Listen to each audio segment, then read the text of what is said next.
Hi guys! In the last video we used the screw modifier to create all the round parts of this camera lens model.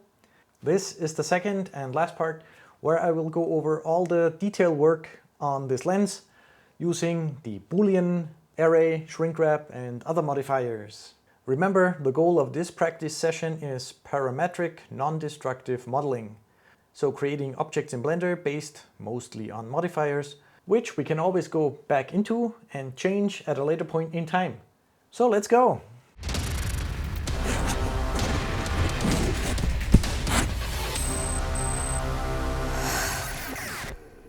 Let's do some Boolean operations. So you notice here that these switches, they go into the lens body. So we have this cutout for this button, we have a cutout for this button, we even have a cutout for this inlay here, for this label on top. And also, of course, for this round button here, we have a hole that the round button sits in. And for this G logo, we have this cutout here. So these are all done with Boolean operations. Also back here, those screws, screw objects here, they sit inside of round cutouts. And whoopsie. And also, of course, we have cutouts here. So how do we do that? Well, let's do one for this button over here. Let me show you how that is done. This cutout object, if I go into edit mode and maybe local view, you realize that this is just it's just a plane with 4 vertices. So how do we get this round corner here? Well, really easy. So let's select everything and hide it and start fresh with a mesh plane. Again, you might be tempted to use the bevel modifier to get round corners, but there's a better way.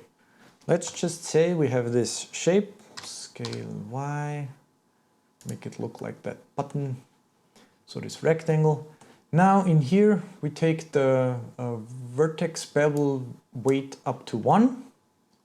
So we have 4 vertices and each one now has a bevel weight of 1. What is that good for? Well, the bevel modifier can be set to weight. And now it uses that information in here to actually create the bevel. And if I now hit only vertices, now we get a rectangle with rounded corners.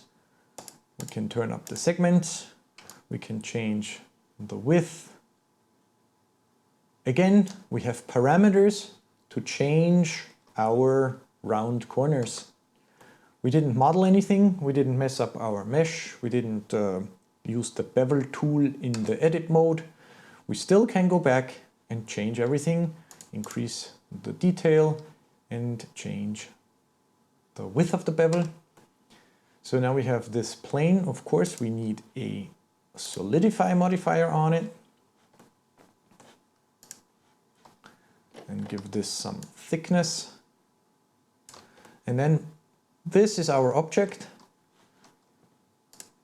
And if I go back here, you see that I have this plane. I rotated it because when I look at it this way, it has to go in to the lens at an angle here. But this bevel set to weight is for the round corners. Okay. The solidify is to give it some depth, and then we cut into our lens body using this object that we just created.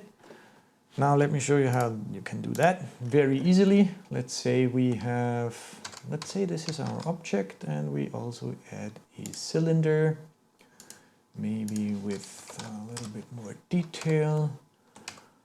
Let's do something, let's rotate it on the X like that. Now take this object, rotate 90, top view, rotate 90, go into edit mode, select everything, scale it down, bring it out here. I'm just trying to simulate the same thing that I have on the lens. So I actually have it up here, rotate it slightly like this. Okay, now let's cut into this object. How do we do that? Well, there is an add-on that comes with Blender, and you can enable it in the preferences. You go look for Bool tool. And with that enabled, we can now simply select. We want to cut this object and then shift select into this object. So the last one that you select, the active one, is the one that we're cutting into. And the Bool tool gives us this tab over here. It's called Edit. I don't know why it isn't called Bool tool, but that's the Bool tool. And then we simply hit Brush Boolean Difference. We don't want to actually change our mesh, which would be these operations up here. We just want modifiers. Okay, non-destructive modeling. So we create Brush Tool Difference, and look at that. We have successfully cut into our cylinder, and now we have this cutout for the button. So on this big cylinder here, we now have a Boolean modifier set to difference, and it's using this plane because I didn't rename it. This is the object that is actually, that would be the button cutout object, right? So now we're cutting this into there, and it's still, everything is still changeable using parameters. So I can use to my button cutout and change the bevel of my cutout. I can just change the thickness. I can, you know, cut out. I'm going the wrong way here. So I want to change it like this. And now the solidify of my cutout object is actually how far am I cutting into it. Okay. So I'm not changing the mesh. I'm not messing up my mesh. I'm just using modifiers and operators, Boolean operators, to do all of this stuff. Okay, let's go back to the lens. So that's what I did for this button here. And that's what I did for this button down here. The Bool tool also, you might have noticed, changes some things around.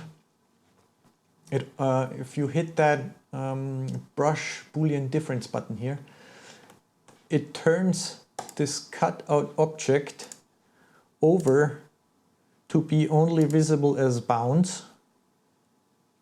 So this is the actual object, but by hitting this difference button, it turns it to be visible only as bounds. So we don't get distracted here in the viewport. We see that there's something there with this boxy bounds object here, but we don't see the object itself anymore. It also switches over. Oh, I have to go to cycles, and then in here, the visibility. Yeah, in here, it switches off the ray visibility for basically everything, almost everything. It doesn't switch off volume scatter for some reason. So this object, even though it might be visible in the viewport, and even if it has rendering switched on, although the Bool tool also switches off rendering, but it won't be visible in a cycles render. So that's very, very handy. That's why this Bool tool add-on that comes with Blender is very handy. You just click this difference and then you cut into this cylinder with your shape. Again, shape still very much changeable here with our parameters. So non-destructive modeling for these cutouts, and the same thing is done for this circle. So here I'm cutting in a cylinder. Here I'm cutting in this special shape. And also up here, this object here is the cutout for this label inlay. And that's basically it. Back here we have these. Let's look at those. So I cut out this cone here and this cylinder for these screws, which gives me this nice cutout for the screw and the cylinder. By the way, if I go back in here, you'll notice that I only did one cone and one cylinder, because for these over here, this is just a mirror modifier on the X and the C. And also for these screws, these two screws are just mirrored on the X and the C. So again, only modeling the least amount of things that you have to model to get this done. Now, talking about booleans, I also have this piece in the back here. This I didn't model using a rotation for some reason, but of course I could. I actually modeled this out of a circle, and it has those very fine detailed edges to it. You can see here, so this black plastic piece here, it has all these edges on it. And then I'm just cutting through it with this Boolean object here. So this I modeled to cut into this object. Again, with the bool tool, that gives me this hole. And then this back here is just the lens. Down here, I also cut this object with the Boolean operation that we can actually see here. Where is that? This one. I cut this into this black plastic piece to get this cutout piece here, so that it looks like this is its separate plastic piece, because that's what it looks like on the lens. And these contact points, these copper thingies here, again, this is just one object like this. And then we have a little bit of a bevel on it to make it look nicer. And I have an array on it. And this array modifier uses an object offset empty. Where is that? Empty 1. So you can not only use the array to go in a straight line, like on the x-axis, with this relative or constant offset x, y, z here. You can also use the array and have an object offset, usually used with an empty. But you can see here that if I move the empty, I'm actually moving the objects from this array modifier. So I did not model 10 contact plates here. I only modeled one and then used an array modifier and an empty to get the other 9 objects here. Okay. Now the last thing we really need to talk about are the labels. And you can see the labels here. This is a bit tricky. Now if we had this object modeled out of, you know, real mesh, maybe sub-D model or whatever, then we could UV unwrap it and then place labels onto it. But since this entire object, this entire lens body is made out of just these, I don't know how many are those, 32 vertices. Now we can't UV unwrap anything. So how do we get those labels on here? What I did, or maybe let's look at this here. So what I did was I created a rectangle and I made the outer edges, right, those 4 edges. I used the mean crease and set that to 1 so that we have those outer edges stay in place when I put a subdivision surface modifier on it. And I set that up to 6 here to get some detail.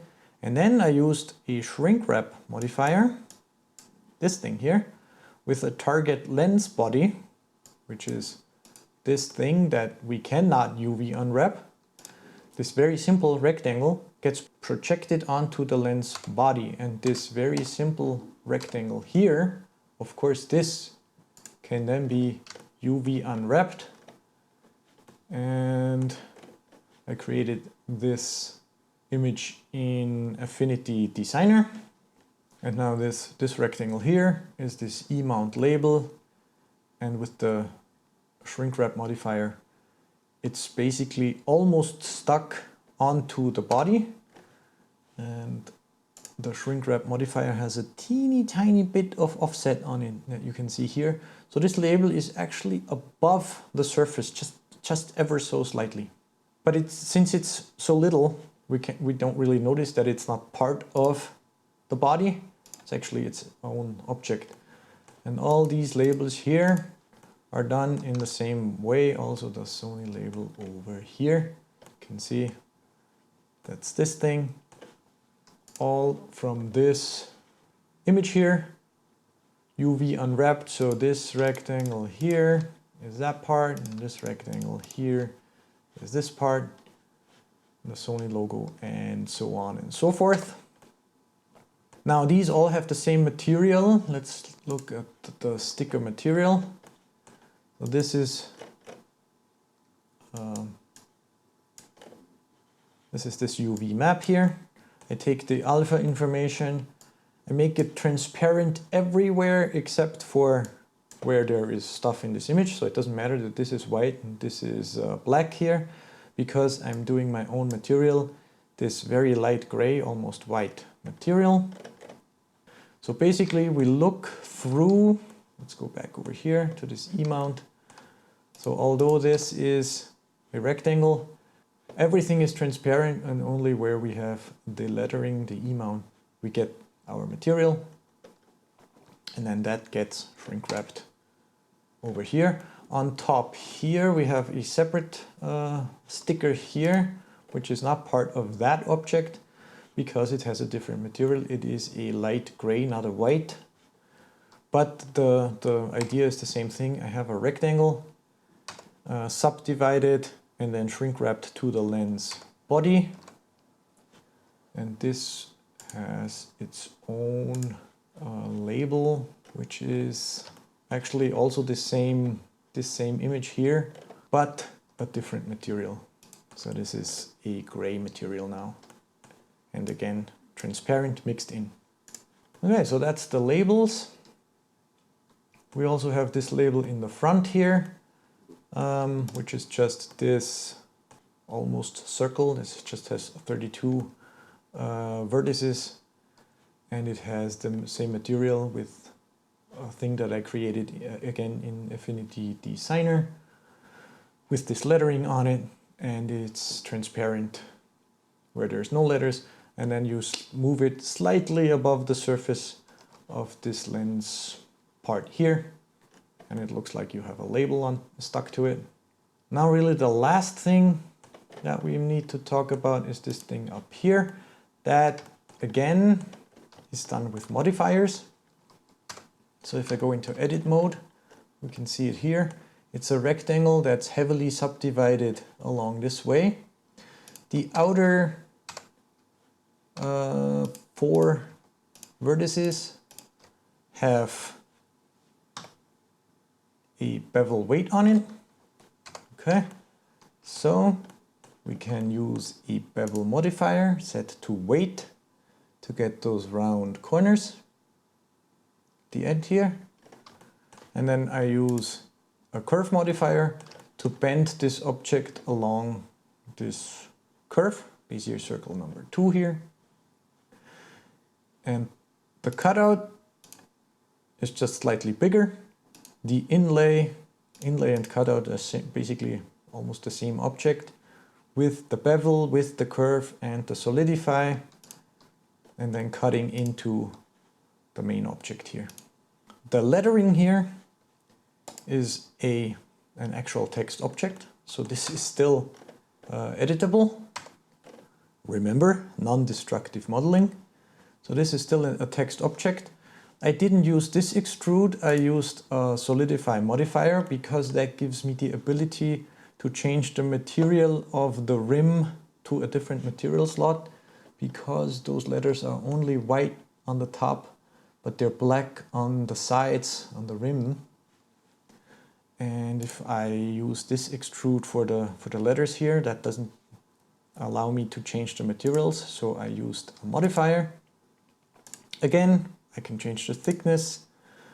I'm not using this remesh modifier because that takes away the possibility to change the materials, so I can delete that.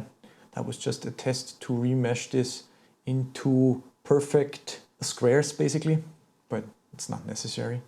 And then again we have the curve with the Bezier circle 2 that just bends it onto this curve here. Alright, that is it. If you are also interested in the materials or you want to really dig deep, you can get the finished blend file over at my Patreon page. I hope you found this video educational. If so, please hit the like button, subscribe for more Blender tutorials, check out all the other videos on my channel. Thank you for watching. Chris P out.